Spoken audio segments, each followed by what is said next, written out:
First thing ఏంటంటే పిల్లలకు మార్కులు బట్టి క్వశ్చన్ ఆన్సర్ బట్టి పడడానికి ఛాన్సెస్ లేదు. ఎందుకంటే మా పిల్లలు ఎవరు కూడా క్వశ్చన్ బ్యాంక్స్ వాడరు, స్ట్రిక్ట్లీ ప్రోబిటెడ్. నెక్స్ట్ కాంపిటీషన్ తట్టుకోవడానికి 2 years నుంచి ఐఐటి ఇంప్లిమెంట్ చేసినాం మేము. So good result, we're getting good results from the IIT. Students are promoting their knowledge. And ఐఐటికి నేను ఎటువంటి ఫీజు తీసుకోకుండా చెప్పడం జరుగుతున్నది. స్పెషల్గా ఐఐటి ఫీజు తీసుకుంటే కొందరు స్టూడెంట్స్గా చెప్పాల్సి వస్తుంది, కొందరికి కాదు, క్లాస్లో ఉన్న పిల్లలందరికీ కూడా చెప్పాలి మనం.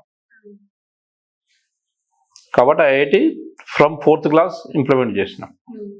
నెక్స్ట్ క్లాస్ రేషియో వచ్చేసరికి 1:40 కాకుండా 1:20 లేదా 25 మాత్రమే మెయింటైన్ చేస్తాను నేను క్లాస్లో. So teacher can keep total concentration on all the students. చిన్న ఎగ్జాంపుల్ ఏంటంటే, మన హ్యాండ్కి ఉన్నట్టు 5 fingers ఈక్వల్గా లేవు. అటువంటిప్పుడు క్లాస్లో ఉన్న అందరు పిల్లలు ఈక్వల్ నాలెడ్జ్తో ఉంటారు అనేది కరెక్ట్ కాదు. డల్లర్స్ ఉంటారు, అంటే డల్లర్స్ అంటే స్లో లర్నర్స్ ఉంటారు, ఫాస్ట్ లర్నర్స్ ఉంటారు. స్లో లర్నర్స్ కోసం మేము స్కూల్స్ టైమింగ్స్ చేంజ్ చేసి మార్నింగ్ 8:30కే రమ్మని చెప్తున్నాం పిల్లల్ని, ఈవినింగ్ 4:30 దాకా ఉండాలి. సో ఈ ఎక్స్ట్రా టైంలో టీచర్స్ ఈ స్లో లర్నర్స్ దగ్గర తీసుకొని వాళ్ళతోటి వాళ్ళు ఏవి రీడింగ్లో కానీ రీడింగ్ స్కిల్స్ పెంచడానికి, డిక్టేషన్ చెప్పి వర్డ్ స్పెల్లింగ్స్ మిస్టేక్స్ లేకుండా రాయడానికి టీచర్స్ హార్డ్ వర్క్ చేస్తున్నారు.